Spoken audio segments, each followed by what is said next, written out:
afternoon and welcome to Pakistan Today from our Islamabad studio. I'm Chris Taylor. Chinese President Xi Jinping has welcomed U.S. President Donald Trump in Beijing for a high-level summit focused on Iran, trade relations, and tensions surrounding Taiwan. The two leaders met at the Great Hall of the People during a formal state reception that included a military ceremony.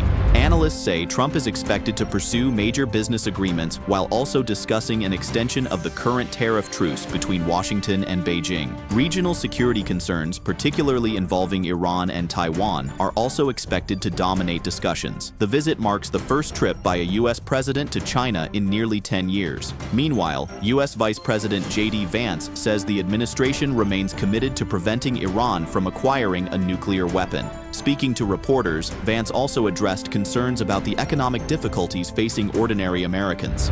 He defended Donald Trump following criticism over comments related to financial hardships and insisted the administration continues to make progress in diplomatic engagement with Tehran over a possible peace agreement. The Pentagon says the ongoing U.S. war involving Iran has now cost nearly $29 billion. Senior Pentagon official Jules Hurst told lawmakers that the updated figure reflects operational expenses as well as the repair and replacement of damaged military equipment. The latest estimate represents a $4 billion increase compared to figures released in April. The growing cost of the conflict has intensified political debate in Washington, where lawmakers are demanding greater transparency regarding military spending and long-term strategic planning. In Tehran, Iranian Vice President Mohammad Reza Aref has declared that the Strait of Hormuz remains Iran's established right and said there would be no further debate on the matter. Aref stated that Iran's future planning would focus on national security and regional stability amid rising tensions across the Gulf region. His remarks come as international attention remains fixed on Iran's strategic maritime influence and its role in global energy routes. Russian Foreign Minister Sergei Lavrov has accused the Donald Trump administration of attempting to dominate global energy markets. Lavrov claimed Washington is trying to push Russian companies, including Lukoil and Rosneft, out of international markets while seeking greater control over major energy supply routes. Despite ongoing geopolitical tensions, Lavrov said communication channels between Moscow and Washington remain active. Back home, Prime Minister Shehbaz Sharif will undertake a 3-day official visit to China later this month. Deputy Prime Minister and Foreign Minister Ais Haqdar announced that the premier will visit China from May 23rd to 26th and attend a business-to-business forum on May 24th. The visit is aimed at strengthening bilateral cooperation as Pakistan and China mark 75 years of diplomatic relations and expand collaboration in digital economy initiatives and regional connectivity projects. For more on the upcoming visit, we go to our Islamabad correspondent Sarah William. Officials say the visit is being viewed as a significant step in deepening strategic cooperation between Islamabad and Beijing. Discussions are expected to focus heavily on trade, investment, technology partnerships, and infrastructure development under the China-Pakistan Economic Corridor Framework. Diplomatic sources also indicate that regional security and economic coordination will remain key priorities during high-level meetings.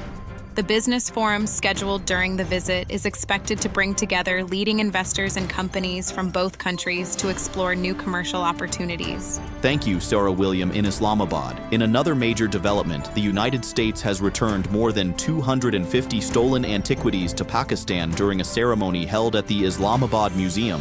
Officials say the artifacts, some dating back over 4,000 years, were recovered through cooperation between American and Pakistani authorities after being illegally trafficked abroad. U.S. official Eric Paul Kapoor said the return reflects a shared commitment to protecting cultural heritage and preserving historic treasures for future generations. And finally, 5 Pakistani soldiers, including Major Tausif Ahmed Patti, have been martyred during a sanitization operation in Barkham district, according to Inter-Services Public Relations. The military says 7 terrorists were killed during an exchange of fire in the Nosham area, where weapons and explosives were also recovered. The operation was carried out jointly by the Pakistan Army and Frontier Corps as part of ongoing counter-terrorism efforts in Balochistan. Security forces say further sanitization operations are continuing in the region. region. For more on the security situation, we now go to Walter Cooper in Balochistan. Security officials say the operation was launched after intelligence reports indicated militant movement in the area. Military sources describe the exchange as intense, with troops targeting suspected terrorist hideouts in difficult terrain. Authorities say weapons, explosives, and communication equipment were recovered during the operation.